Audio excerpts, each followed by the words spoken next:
हमारा समाचार। आज हम बात करेंगे राजनीति के उन मुद्दों पर जिसको लेकर देश में, इसके लिए हमारे साथ मौजूद हैं सुमन, दिव्या और ओम प्रकाश जी।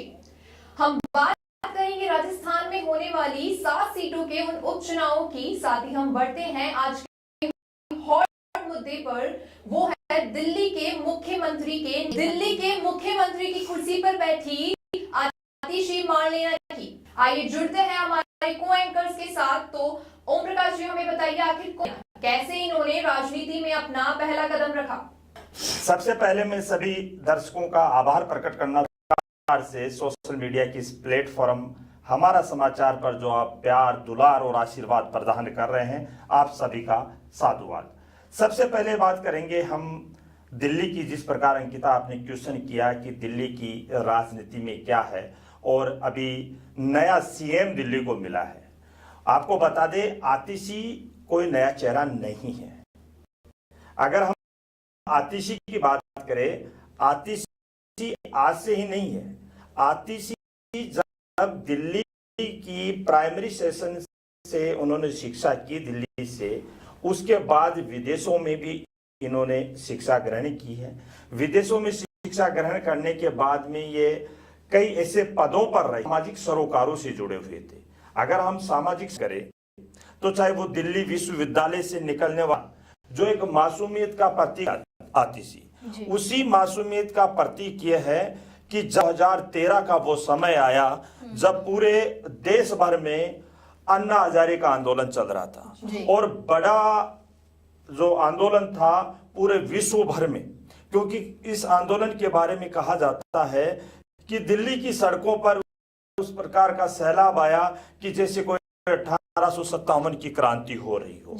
और कहीं ना कहीं लोगों को ऐसा कि कहीं ना कहीं इस 1857 की क्रांति, अन्ना हजारे इस देश में एक बड़ा आंदोलन तैयार कर रहे हैं। आंदोलन का प्रभाव देखिए, आपको बता दें, इस प्रकार का रहा कि उस समय कई ऐसे नेता भी आंदोलन से निकले।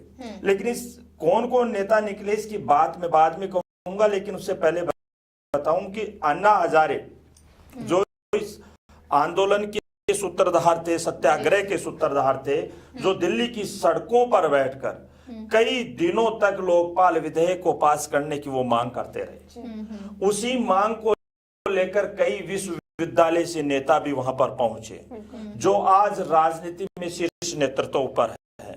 कईयों ने तो सीएम की कुर्सी भी पकड़ी और कईयों ने आज सीएम की कुर्सी पकड़ ली। अन्ना हजारे ने उस समय एक बात की थी कि इस आंदोलन से वही व्यक्ति जुड़ेगा जो राजनीति से परे हट के बात करेगा। हालांकि लोग जुड़ते गए, एक कारवा बनता गया। अन्ना हजारे अकेले आकर बैठे थे, ऐसा जुड़ा कि पूरे विश्व भर में अन्ना हजारे होने लगी। हम बात कर रहे हैं आतिशी की भी। 2013 में जब अन्ना हजारे का जो आंदोलन हुआ था, उस आंदोलन के साथ में जब अरविंद केजरीवाल उस आंदोलन में, तो उसी समय अरविंद केजरीवाल हुआ, या एक जिसको मैं कहूँ स्वतंत्र पत्रकार के रूप में कार्य करते थे मनीष सिसोदिया, वो भी बिल्कुल आकर उस आंदोलन में वहां पर बैठे। उसी समय की रूपरेखा जो थी वो एक निश्चित समय के लिए वो आंदोलन स्थगित होता है। और आंदोलन स्थगित होने के साथ में अरविंद केजरीवाल ने सोचा, क्योंकि अरविंद केजरीवाल को जो लोग मानते हैं कि ये कोई राजनीतिक अनुभव इसके पास में नहीं है, लेकिन मैं मेरे अगर व्यक्तिगत विचारों की बात करूं तो अरविंद केजरीवाल को राजनीतिक विचारों की आवश्यकता नहीं है। अरविंद केजरीवाल ने जिस प्रकार से वहां की जनता का प्रेम जो लिया, और प्रेम लेकर 2 स्टेटों में उन्होंने मुख्यमंत्री का पद लिया, यानी आम आदमी पार्टी को मिला, तो कहीं ना कहीं इसमें ऐसी टीम है गुप्त रूप से जो कार्य कर रही है। और उसी टीम में एक आतिशी का नाम भी सबसे पहले प्रमुखता में लिया जाता है, क्योंकि 2013 में जब ये आम आदमी पार्टी बनी थी, उस समय आम आदमी पार्टी का जो मैनिफेस्टो तैयार करने वाली जो टीम थी, उस टीम में प्रमुख रूप से सदस्य के रूप में अगर कोई काम करती थी तो उसका नाम आता है आतिशी। वही नहीं, उसके बाद में जब लोकसभा के चुनाव हुए, आम आदमी पार्टी ने लोकसभा के चुनाव में आतिशी को चुनावी मैदान में उतारा। वहीं भारतीय जनता पार्टी ने आतिशी के सामने भाजपा नेता गौतम गंभीर को चुनाव लड़ाया। लगभग 4 लाख वोटों से आतिशी चुनाव तो हार गई, लेकिन आतिशी का चेहरा कहीं ना कहीं राजनीति में उभर कर सामने आ गया। और वो समय आतिशी के लिए राजनीति में एक अहम समय हो गया, क्योंकि उसी समय से देश भर में या कहूं कि आम आदमी पार्टी के जो कार्यकर्ताओं में कहीं ना कहीं आतिशी का नाम जो था वो सामने आने लगा। जब आतिशी चुनाव हार गई, उसके बाद में विधानसभा चुनाव आए। विधानसभा चुनाव में आतिशी को टिकट दे दिया गया। 2019 में जो चुनाव हुए थे दिल्ली में, उन चुनाव में आतिशी ने तय करीबन 20-22 हजार वोटों से जीत दर्ज करके विधायक का जो पद होता है वो पद प्राप्त कर लिया है।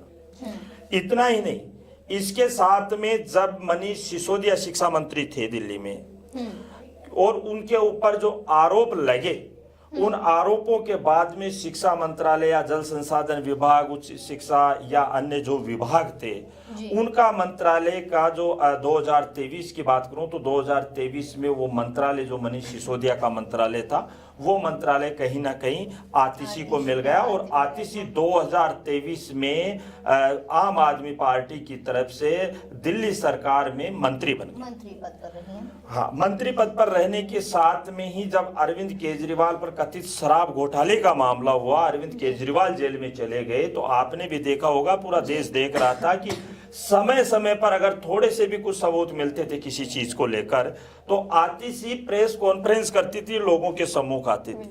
एक वीडियो भी आपने देखा होगा कुछ समय पहले, बहुत वायरल हुआ था, जिसमें आतिशी के आंखों में आंसू आ रहे थे। जी, वो रो रही थी कि तो हाँ, कि अरविंद केजरीवाल को जेल से बाहर निकाला जाए। उन्होंने सुप्रीम कोर्ट के दरवाजे भी कहीं ना कहीं खटखटाने की कोशिश की। हालांकि न्यायपालिका का जो कार्य था वो अपने स्तर पर चल रहा था। कहीं ना कहीं ईडी से जो जमानत थी वो मिल गई। ये सारा प्रयास अगर हम मानते हैं, मनीष सिसोदिया के लिए मान लो, संजय सिंह के लिए मान लो, अरविंद केजरीवाल के लिए मान लो, अगर सबसे ज्यादा अगर कोई प्रयास कर रहा था आम आदमी पार्टी को बचाने की, क्योंकि बचाने के लिए मैं इसलिए कह रहा हूं, देखिए संजय सिंह मुख्य आदमी थे, मनीष सिसोदिया जो शिक्षा मंत्री रहे, और उधर पर जो सुप्रीमो मैन मालिकी हैं वो भी जेल में, तो सभी लोग जेल में हैं, तो फिर पार्टी बचेगी। तो ये बागडोर संभालने का काम कहीं ना कहीं आतिशी ने किया। और आज आतिशी का जब बात आई, जब 2 दिन पहले अरविंद केजरीवाल जब जेल से बाहर निकले थे, तो वो सबसे पहले हनुमान मंदिर में गए थे, जहां पर उन्होंने पूजा अर्चना की थी। पूजा अर्चना के समय उन्होंने बड़ा ऐलान किया था कि मैं 2 दिन बाद में सीएम के पद से इस्तीफा दे दूंगा। पाल का जो वहां पर राज्यपाल है उनको सौंप दिया गया है। उसी समय से मंत्रणा चल रही थी कि दिल्ली में आखिर मुख्यमंत्री बनाए तो किसको बनाए।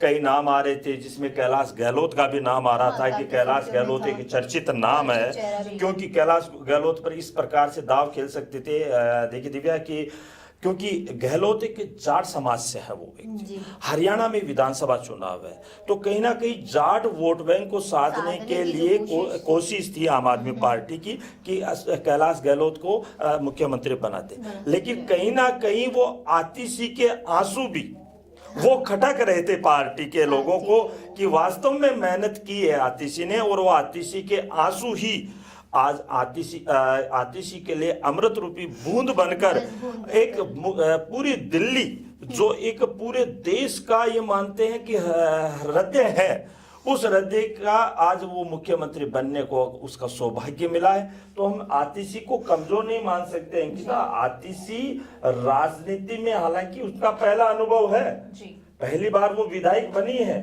पहली बार वो मंत्री बनी 2023 में, और 1 साल में ही वो आज मुख्यमंत्री के पद पर है। तो कहीं ना कहीं उनके अंदर नॉलेज है, कहीं ना कहीं पार्टी के मैनिफेस्टो को चलाने का उनमें जज्बा है, और उसी जज्बे की बदौलत जब आज बड़ी मीटिंग हो रही थी विधायक दल की, तो उस विधायक दल की मीटिंग में कहीं ना कहीं ये कयास लगाए जा रहे थे कि मुख्यमंत्री कौन, क्योंकि मीडिया के हमारे अपने साथी है, वो भी अलग अलग बातें चला रहे थे, भाई ये मुख्यमंत्री बन जाएगा, वो मुख्यमंत्री बन जाएगा। लेकिन वास्तविकता में जब, जैसे इतने दिन तो कहते थे लोग कि पता नहीं मोदी किसको क्या बना दे, लेकिन अब ये हो गया कि आम आदमी के पार्टी का सुप्रीमो जो केजरीवाल है, वो पता नहीं कि कब किसको क्या बना दे। तो कहीं ना कहीं ये बड़ा फैक्टर डालते हुए आतिशी के ऊपर दाव खेला है। और आतिशी ने का भी जो बयान आया मुख्यमंत्री का, वो अभी सामने आया और उन्होंने ये कहा है कि वापस जो विधानसभा चुनाव होंगे दिल्ली में, उन विधानसभा चुनाव में मेरा मेन उद्देश्य जो रहेगा वो रहेगा अरविंद केजरीवाल को मुख्यमंत्री बनाना।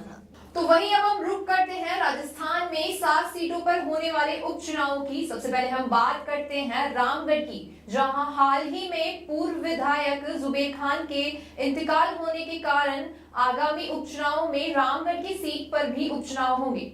तो दिव्या, क्या कुछ कहना है आपका रामगढ़ की सीट के बारे में, जहां पर अब उपचुनाव होने वाले हैं? कौन सी ऐसी टीम है जो बाजी मार के रामगढ़ की सीट पर अपने विधायक को बैठा सकती है? तो अंकिता, अगर हम रामगढ़ सीट की बात करते हैं तो अलवर की रामगढ़ विधानसभा पर दूसरी बार उपचुनाव होगा। अब देखने वाली बात यह है कि इस सीट का समीकरण क्या बैठता है। पिछले वर्ष की अगर हम बात करते हैं तो 2018 में बहुजन समाज पार्टी के प्रत्याशी लक्ष्मण सिंह की चुनाव प्रचार के दौरान मौत के बाद चुनाव स्थगित किए गए थे। उसके बाद उपचुनाव हुए थे। लेकिन अब वही वर्ष 2023 विधानसभा की अगर हम बात करते हैं तो कांग्रेस प्रत्याशी के रूप में जुबैर खान ने जीत हासिल की थी। लेकिन यहाँ पर उनकी बीमारी का पता चला, उसके बाद उनका निधन हो गया। तो अब जो समीकरण है कि दूसरी बार उपचुनाव कैसा होने वाला है। दूसरी तरफ बात करें विधानसभा रामगढ़ की, तो विधानसभा चुनाव में कभी कांग्रेस का दबदबा रहता था यहाँ पर, लेकिन वर्ष 1990 के बाद यहाँ भारतीय जनता पार्टी के प्रत्याशी के रूप में ज्ञानदेव आहूजा ने चुनाव लड़ा था और तब से ही यहाँ विधानसभा चर्चित रहने लगी और चुनाव का केंद्र बिंदु भी हिंदू मुस्लिम बन गया था। एक सबसे बड़ी बात थी उन चुनाव की और तभी से हिंदू मुस्लिम का ये जो वाक्य मैं जिक्र कर रही हूँ, तभी से हिंदू मुस्लिम का जो मुद्दा है वो चुनाव प्रचार में हमेशा से फोकस पे रहता है। साथ ही साथ ऐसे में अगर अब प्रदेश में 7 सीटों पर उपचुनाव होगा तो इन 7 सीटों में से 4 पर कांग्रेस ने जीत हासिल की थी, ऐसा भी कुछ है कि। लेकिन अब देखना होगा कि उपचुनाव में कांग्रेस क्या अपनी लीड बरकरार रखती है। पिछली बार तो कांग्रेस की लीड थी, लेकिन इस बार कांग्रेस क्या अपना खाता खोल पाएगी? प्रदेश में सत्ता भाजपा के हाथों में भले से है, लेकिन प्रदेश में सरकार बनने के बाद श्रीगंगानगर की अगर हम बात करें तो करणपुर सीट एक ऐसी सीट थी जिसने उपचुनाव में कांग्रेस ने जीत हासिल कर दी थी और ये पूरा का पूरा समीकरण ओम प्रकाश जी चेंज हो गया था कि एकदम से श्री करणपुर सीट पे जिस तरीके से निधन हुआ था उनका कुन्नर साहब का, तो उसके बाद कुछ ऐसा था कि कहीं ना कहीं बीजेपी वापस आएगी। लेकिन सिंपैथी का था कि कहीं ना कहीं बीजेपी वापस आएगी, लेकिन पूरा का पूरा समीकरण ही चेंज हो गया था। कांग्रेस ने वहां पर जीत हासिल की थी। जी बिल्कुल बिल्कुल। अगर ओम प्रकाश जी हम झुंझुनू विधानसभा सीट की बात करते हैं तो यहाँ उपचुनाव में कांग्रेस पहले से ही हॉट सीट बनी हुई है। जैसे लोकसभा में भी हॉट सीट थी और विधानसभा में भी, तो अब क्या इसका समीकरण रहेगा? देखिए सुमन, हम बात करते हैं झुंझुनू की। जैसा आपने क्यों, झुंझुनू जो हमेशा ऐसे ही कांग्रेस का गढ़, पिछली बार 7 सीटों में से 5 पर कांग्रेस ने जीत दर्ज की थी, तो वहीं पर 2 सीटों पर जो सीटें थी वो भाजपा के खाते में गई थी। ये सीट राजस्थान की महत्वपूर्ण सीट मानी जाती है। महत्वपूर्ण सीट इसलिए मानी जाती है क्योंकि यहाँ पर जातीय जो प्रभाव होता है वो जातीय प्रभाव कहीं ना कहीं बहुत ज्यादा प्रभावित करता है। अगर हम वर्तमान की बात करें तो वर्तमान में जो ब्रजेंद्र ओला है इस सीट पर विधायक थे, अब उनके सांसद बनने से ये जो सीट है वो खाली हो गई। 2023 के विधानसभा चुनाव में यहाँ से 10 प्रत्याशियों ने ताल ठोकी थी, लेकिन मुख्य मुकाबला जो यहाँ पर हुआ था ये मुख्य मुकाबला कांग्रेस और बीजेपी के बीच ही रहा था, जिनमें से कांग्रेस ब्रजेंद्र ओला ने भारतीय जनता पार्टी के बबलू चौधरी को यहाँ पर 27 लगभग वोटों के मार्जिन से यहाँ पर पस्त कर दिया था उनको। और इस बार भी भाजपा के लिए ये सीट जीतना बड़ी चुनौती होगी क्योंकि ब्रजेंद्र ओला यहाँ जीत की हैट्रिक लगा चुके हैं। आपको बता दें कई चुनाव में भाजपा यहाँ खाता भी नहीं खोल पाई थी। जी। अब इस बार भाजपा किस मजबूत प्रत्याशी पर यहाँ पर दाव खेलती है ये तो आने वाला समय ही बताएगा, लेकिन दिलचस्प मुकाबला यहाँ पर देखने को मिल सकता है क्योंकि अगर 2018 में राजेंद्र बाबू निर्दलीय के रूप में मैदान में थे, जिन्होंने थोड़ी मेहनत के साथ में 41,000 वोट लेकर यहाँ से चले गए थे, वहीं सक्रिय रहने वाले जो चौधरी है उन पर भी यहाँ पर विश्वास जताया था, लेकिन उनको भी कहीं ना कहीं हार का जो चेहरा था वो सामने देखना पड़ा था।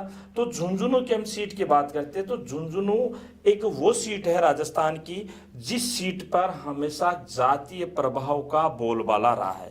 क्योंकि हम शेखावाटी की बात करें, चाहे चूरू की बात करें, चाहे सीकर की बात करें या झुंझुनू की बात करें, और मुख्य रूप से तो हम अगर सुमन झुंझुनू की बात करते हैं तो झुंझुनू में कांग्रेस का नाम बाद में आता है और सबसे पहले नाम ओला परिवार का आता है। जिस प्रकार हम नागौर की राजनीति की बात करते हैं, वहां पर मदेरना परिवार हुआ, मिर्दा परिवार हुआ, बेनीवाल परिवार हुआ, ये सारे परिवार कहीं ना कहीं जो राजनीतिक परिपक्वता है उस राजनीति परिपक्वता के आगे कहीं ना कहीं एक विशेष कार्य को लेकर चलते हैं। और रही बात अब जो उपचुनाव होंगे, देखिए कहीं ना कहीं जो ओला परिवार है ये ओला परिवार यहाँ पर हैट्रिक के चांसेस लेकर चुनाव लड़ेगा और चुनाव ओला परिवार लड़ेगा। ओला परिवार ऐसे लड़ेगा कैंडिडेट कोई भी हो, लेकिन कहीं ना कहीं जो जीत का श्रेय है वो ओला परिवार को कहीं ना कहीं यहाँ पर मिलता हुआ दिखाई देगा। यहाँ एक ऐसा दिख रहा है कि जाट वर्सेस जाट रहते हैं, तो इसका भी कुछ फर्क पड़ेगा? देखिए ये बात मैंने आपको पहले कही थी, जातीय प्रभाव। मैं किसी विशेष समाज का नाम नहीं लूंगा, मैं किसी विशेष जाति का नाम नहीं लूंगा, क्योंकि राजनीति में जातियां नहीं होती है, राजनीति में मुद्दे होते हैं। और जो जातियों के नाम पर चुनाव लड़ते हैं वो चुनाव नहीं है, वो चुनाव नहीं है। फिर तो समाज का चुनाव लड़िए और समाज के ठेकेदार बन जाइए किसी भी समाज के। तो मैं यहाँ पर समाज का नाम नहीं लूंगा, लेकिन कहीं ना कहीं जो समाज भारी है, हैवी है, तो कहीं ना कहीं समाज अगर भारी है तो उसकी संख्या ज्यादा है तो उसका प्रभाव तो यहाँ पर जरूर देखने को मिलेगा। वहीं आगे बढ़ते हैं 84 विधानसभा सीट पर, जहां के पूर्व विधायक अब सांसद बन चुके हैं। तो दिव्या कहना है 84 विधानसभा सीट के उपचुनाव पर। देखिए अंकिता, वैसे तो सभी सीटें अपने आप एक महत्वपूर्ण सीटें बनी जा रही है, लेकिन 84 विधानसभा की अगर बात करते हैं तो उपचुनाव में एक नया मोड़ आ गया है। दरअसल डूंगरपुर जिले के वरिष्ठ कांग्रेस नेताओं ने अखिल भारतीय कांग्रेस कमेटी के अध्यक्ष जो है मल्लिकार्जुन खड़गे और जो प्रदेश अध्यक्ष है गोविंद सिंह डोटासरा, उनको एक पत्र लिखा था। 84 विधानसभा की सीट के लिए उन्होंने पत्र लिखा था और उसमें जिक्र किया गया था कि उपचुनाव में कांग्रेस पार्टी का एक स्वतंत्र प्रत्याशी उतारने में कांग्रेस पार्टी छोड़ने वालों को वापस पार्टी में नहीं लेने की उन्होंने मांग की गई थी। कुछ इस तरीके का एक पत्र उन्होंने लिखा था। अगर बात करें और आगे की तो 84 विधानसभा उपचुनाव में पार्टी के स्वतंत्र प्रत्याशी उतारे जाने के पक्ष में एक मत है और किसी भी अन्य दल के साथ किसी भी प्रकार का समझौता भी नहीं किया जाएगा। इसको लेकर भी पत्र लिखा गया है। साथ ही साथ ऐसे में अगर 84 सीट पर पार्टी का स्वतंत्र प्रत्याशी उतारा जाता है तो ओम प्रकाश जी और अंकिता, मैं कहूंगी कि समीकरण बिल्कुल ही चेंज हो जाएगा। देखिए समीकरण चेंज होना स्वाभाविक है। अभी चुनाव हुए हैं, अभी 8-9 महीने पहले दिव्या चुनाव हुए हैं यहाँ पर, और यहाँ पर आपने भी देखा होगा कितना ड्रामा कितना हुआ। बीएपी यहाँ पर जो राजकुमार रोत जिस धीरे धीरे अपने पैर पसार रहा है, कहीं ना कहीं राजकुमार रोत कुछ समय के लिए कहता रहा कि मेरा कांग्रेस के साथ गठबंधन होगा, और उम्मीद थी दिल्ली तक वो आते थे जाते थे। राजस्थान कांग्रेस के जो पदाधिकारी थे वो भी कहते थे कि कहीं ना कहीं, और सबसे बड़ी गलती की, मैं तो अब कह सकते हैं इसमें कोई अतिशयोक्ति नहीं होगी, सबसे बड़ी गलती की कांग्रेस ने यहाँ से। कांग्रेस ने कोई यहाँ से उस विधानसभा चुनाव में प्रत्याशी नहीं उतारना चाहिए था। अगर वो बाप का समर्थन कर रहे हैं, भारत आदिवासी पार्टी का समर्थन कर रहे हैं, तो नहीं उतारना चाहिए था। प्रत्याशी उतारा, प्रत्याशी उतारने के बाद उन्होंने कहा कि आप बाप का समर्थन कीजिए, तो कहीं ना कहीं वहां पर कांग्रेस की जो कहते हैं ना देसी भाषा में फजेती जो होना, वो होती हुई नजर आई। और वहां से जो राजकुमार रोत है वो चुनाव जीत के स्वाभाविक रूप से निकल गए, क्योंकि धरातल से जुड़े हुए व्यक्ति है, मेहनत करते हैं। और जल जंगल और जमीन को लेकर इनका जो नारा है जे क्यूब के नारे के आधार पर ये जो लोग हैं चुनाव इन्होंने लड़ा और बखूबी चुनाव लड़ा। आपने भी देखा कि किस प्रकार वो राजस्थान की विधानसभा में अपने जो आदिवासी पोशाक है उस पोशाक को पहनकर वहां पर आए। तो कहीं ना कहीं अब की बार भी अगर ये बात कर रहे हैं कांग्रेस वाले कांग्रेस के नेता बात कर रहे हैं, क्योंकि हम तो दे नहीं सकते, क्योंकि हम किसी पार्टी के प्रवक्ता तो हैं नहीं भाई हम किसी को राय दे।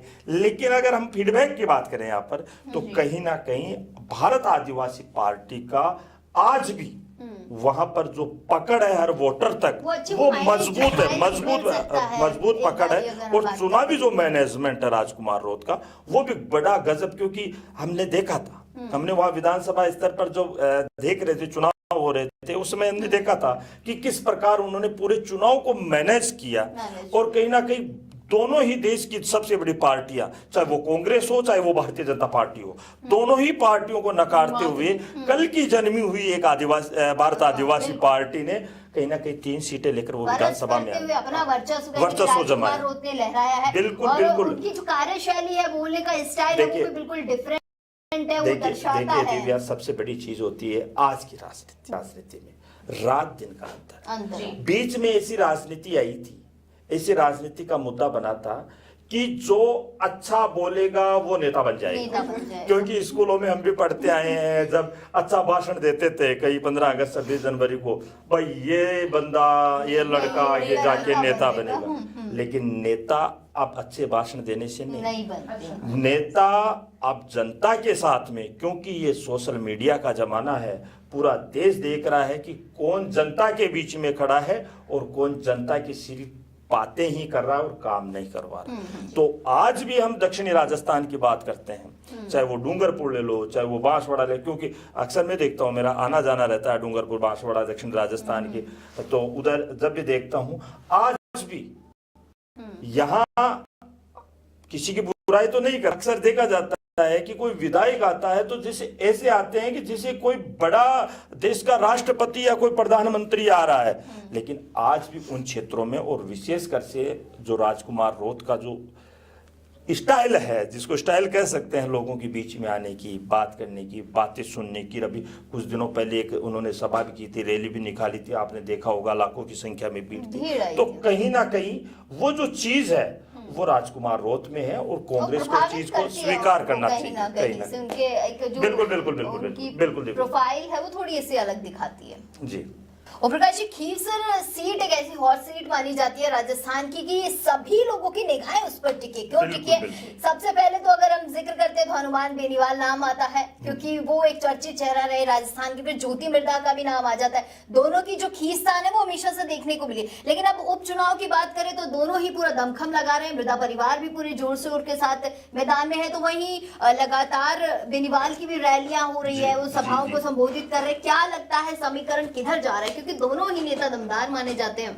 देखिए, वो कहते हैं ना कि आशियाना तो आपका है, लेकिन आशियाना तक पहुंचने का सफर हमारा है। ये कहीं ना कहीं जो लाइन है, ये खीवंसर जो विधानसभा सीट है उसके लिए लागू होती है, चाहे वो नेता कोई भी हो। चुनाव की जो सुगबुगाहट है वो तेज हो चुकी है, इसमें कोई अतिशयोक्ति नहीं है, क्योंकि भारतीय जनता पार्टी के पदाधिकारी भी जा रहे हैं, कांग्रेस के भी जा रहे हैं, सभी जा रहे हैं, और हनुमान बेनीवाल भी कहीं ना कहीं पूरी तरह से एक्टिव नजर आ रहे हैं। हनुमान बेनीवाल, चाहे उन्होंने पहले बीजेपी के साथ गठबंधन किया, गठबंधन तोड़ा, उसके बाद कांग्रेस के साथ गठबंधन किया, 2 बार वो सांसद बन गए, फिर वो विधायक बन गए, निर्दलीय वो विधायक बन गए। कुल मिलाकर खीवंसर जो सीट है, खीवंसर सीट में पूरे राजस्थान की निगाहें रहती है दिव्या। कारण क्योंकि नागौर की धरा से राजस्थान की राजनीति का प्रारंभ हुआ था। मैं 2 ही धरा मानता हूं जैसे राजस्थान की राजनीति का प्रारंभ हुआ था, एक तो शेखावाटी और एक जिसको मानते हैं नागौर।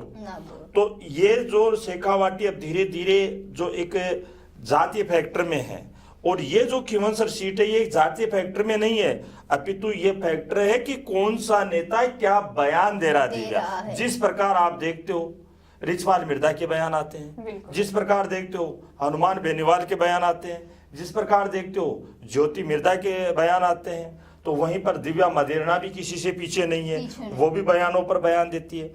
खीवंसर का जो चुनाव होगा वो चुनाव कहीं ना कहीं आने वाले समय में राजस्थान की राजनीति के लिए अहम होगा, क्योंकि कांग्रेस में तो यहाँ से बहुत से दावेदार हैं। अगर हम दावेदारों की यहाँ पर बात करें तो एक बड़ा चर्चित नाम दुर्ग सिंह चौहान का यहाँ पर है, जो हमेशा सुर्खियों में रहता है। इसके साथ में पूर्व मंत्री रहे थे उनके बेटे हरेंद्र मिर्धा का भी नाम है, वही राघवेंद्र मिर्धा का नाम है यहाँ पर। उप जिला प्रमुख जो बिंदु चौधरी है उनका भी नाम चर्चा में है, पूसा राम का नाम चर्चा में है, नारायण सिंह है, राजेंद्र फिडोदा, ऐसे बहुत से नेता है कांग्रेस के जो कहीं ना कहीं अपने जो दावेदारी है उसको सम्मुख कर रहे हैं। अगर हम भाजपा की बात करें, भारतीय जनता पार्टी की बात करें, तो चाहे वो ज्योति मिर्धा ले लो, क्योंकि ज्योति मिर्धा के साथ में आपको मालूम हो चुनाव लड़ा था हनुमान बेनीवाल के सामने, वो पटकनी खाई थी। इसके बाद में रेवंत राम डांगा, इसके साथ में जो गजेंद्र सिंह शेखावत है मंत्री, उनके बेटे धनंजय सिंह शेखावत खिवंसर, वो भी कहीं ना कहीं खिवंसर सीट से ही चुनाव लड़ने की कोशिश में।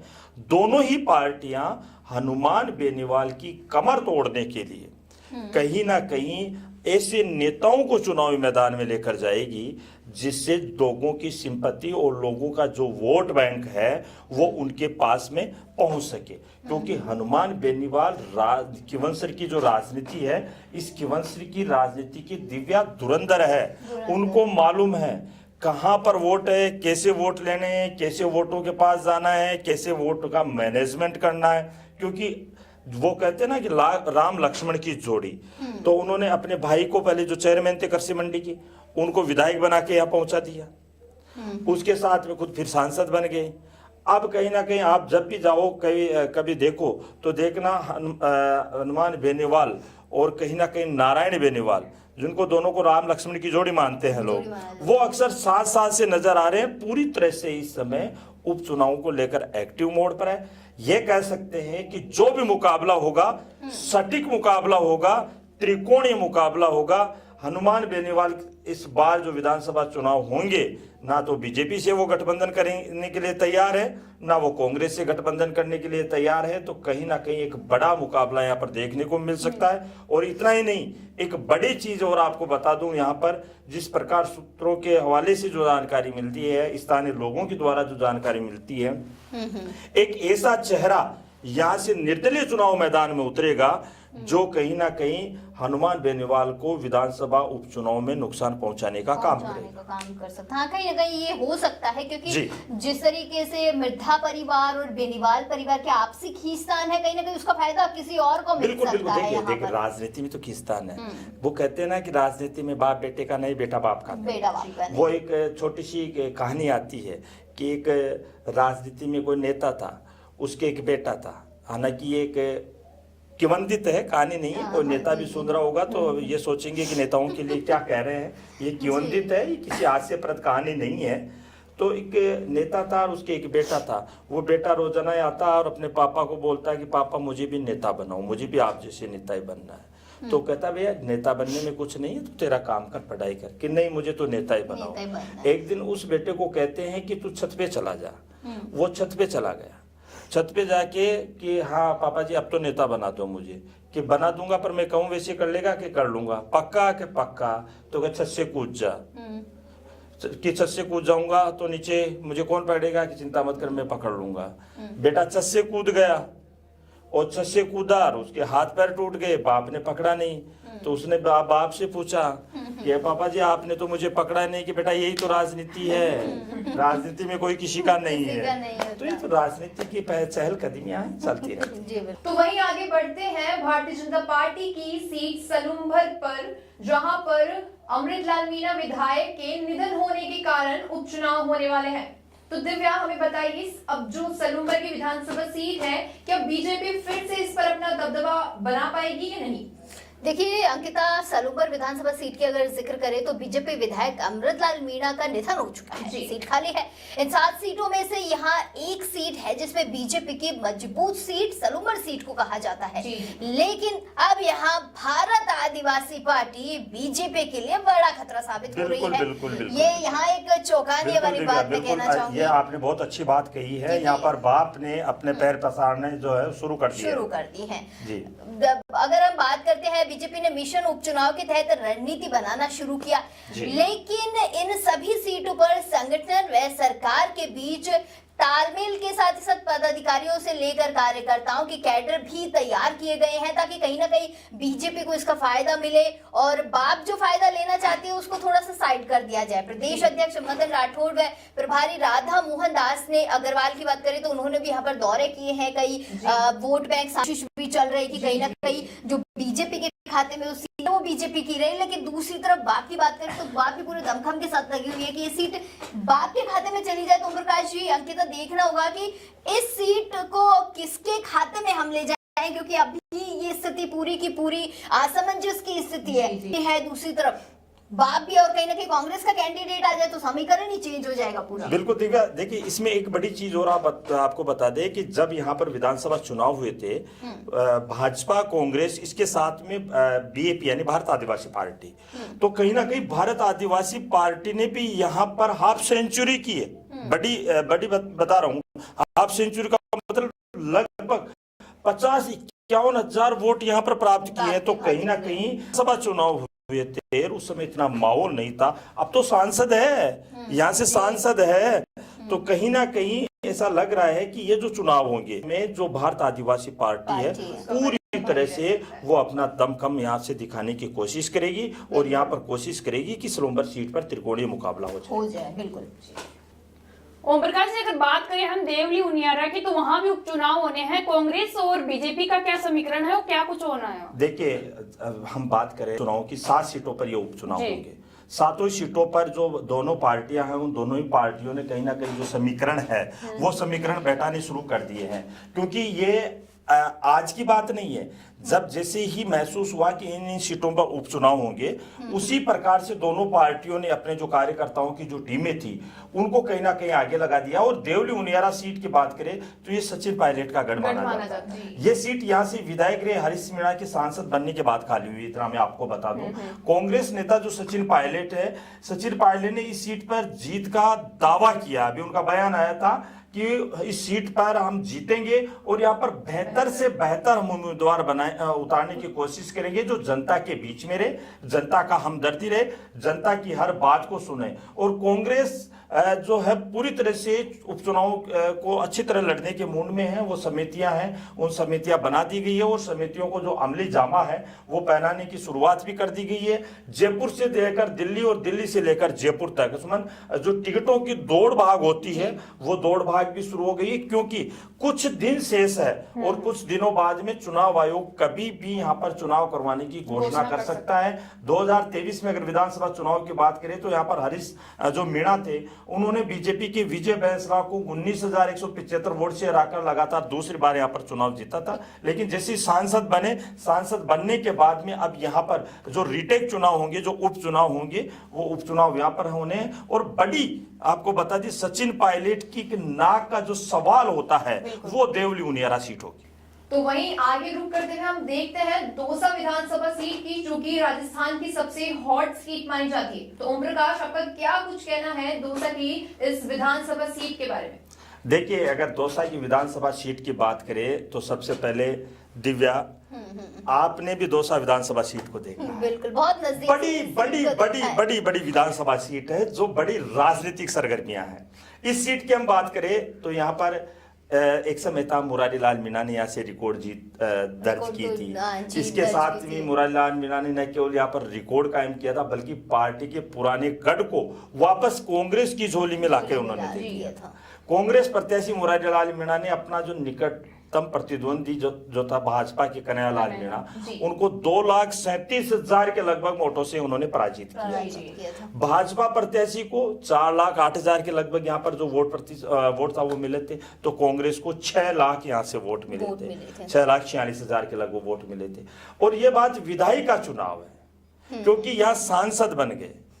किरोड़ी लाल मीणा यहाँ के मुख्य है, जो भाजपा के सबसे बड़े दिग्गज नेताओं की श्रेणी में आते हैं राजस्थान में। क्योंकि हम पूर्ववर्ती सरकार की बात करें, जब कांग्रेस की यहाँ पर सरकार थी, उस समय अगर कोई विपक्ष की भूमिका निभा रहा था भाजपा की तरफ से राजस्थान में या पूरी भाजपा पार्टी की तरफ से, तो एक मात्र किरोड़ी लाल मीणा थे, जो चाहे वो कोई भी पेपर लीक का मामला हो या अन्य कोई मामला हो। हाँ, इतना जरूर है, ये वो सीट है जहां पर गुज्जर मीणा बाहुल्य सीट है। और माना यह भी जा रहा है कि उपचुनाव में कांग्रेस पार्टी को इस सीट पर पायलट और मीणा की जोड़ी का जो फायदा होगा ना, वो फायदा कहीं ना कहीं ज्यादा मिलेगा। लेकिन किरोड़ी लाल मीणा भी जो है यहाँ के मजबूत स्तंभ है, तो मतदाताओं को कांग्रेस की तरफ से जाने से रोकने के लिए कहीं ना कहीं किरोड़ी लाल मीणा का भी प्रयास रहेगा। और सरकार में है, मंत्री है, इस्तीफा दे दिया तो क्या, अभी इस्तीफा तो स्वीकार ही नहीं हुआ। अब उनके मन में क्या है, अभी तक किरोड़ी लाल मीणा का सामने नहीं आया है कि उन्होंने इस्तीफा क्यों दिया। अब उनका तो कहना है कि साहब मुझे जो जिम्मेदारी मिली थी वो जिम्मेदारी मेरी पूरी नहीं हो पाई, और इस वजह से मैं तो रघुकुल रीत सदा चली आई, प्राण जाए पर वचन न जाए। हाँ, तो उस चीज को, उस पंक्ति को दोहराते हुए ट्वीट करते उन्होंने इस्तीफा सौंप दिया था। आपने देखा भी था कि जब हमने उनसे पूछने की कोशिश की कि आखिर इसके पीछे कारण क्या है, तो उनका एक ही कहना था, रघुकुल रीत सदा चली आई। तो कहीं ना कहीं रघुकुल की रीत को मर्यादा पुरुषोत्तम भगवान श्री राम के द्वारा जो वचन कहे गए हैं, उन वचनों को कहीं ना कहीं निभाते हुए किरोड़ी लाल मीणा ने यहाँ से इस्तीफा दिया। अब देखना तो मेन मुख्य बात तो ये होगी, देखिए दिव्या, कि क्यों दौसा सीट है, मुख्य सीट है, जयपुर, राजधानी जयपुर के सटीक सीट है, तो यहाँ का जो राजनीतिक माहौल होगा वो बड़ा खतरनाक होगा। क्योंकि अक्सर देखा जाता था लोकसभा चुनाव में भी कि इस सीट से भाजपा निकल जाएगी, लेकिन कहीं ना कहीं भाजपा का जो मंसूबा था वो मंसूबा यहाँ पर कामयाब नहीं हुआ, और यहाँ पर कांग्रेस का सांसद बनकर आ गया। तो कहीं ना कहीं किरोड़ी लाल मीणा इसको जिताने की कोशिश करेंगे, क्योंकि देखिए बिल्कुल बिल्कुल बिल्कुल सुमन, किरोड़ी लाल मीणा की मुख्य सीट है, किरोड़ी लाल मीणा का घर है, गढ़ है, और अपने घर से कहीं ना कहीं जो उपचुनाव है तो कोशिश तो उनकी रहेगी, और वो तो शायद अभी से लग रहे होंगे कि किस प्रकार से गणित बिठाई जाए, और कम से कम उपचुनाव में तो कैंडिडेट को जिता के लाए। सांसद के चुनाव में तो उनका कैंडिडेट आ रहा है, लेकिन विधानसभा चुनाव में तो सीट को जिता के लाए, तो कहीं ना कहीं वो जिम्मेदारी का निर्वहन करेंगे। किरोड़ी लाल मीणा एक सक्षम और एक जिसको कह सकते हैं मुखारबिन शब्दों से जो बात कहने वाले व्यक्ति हैं, और उनका जो व्यक्तित्व और जो शालीनता है वह बड़े काबिल तारीफ है। धन्यवाद ओम प्रकाश, दिव्या और सुमन हमारे साथ जुड़ने के लिए और हमारे दर्शकों के लिए एक सारगर्भित उत्तर देने के लिए। आपने हमारे प्रश्नों का बखूबी उत्तर दिया, और ऐसी ही खबरों को देखने के लिए हमारे साथ बने रहिए हमारा समाचार के साथ।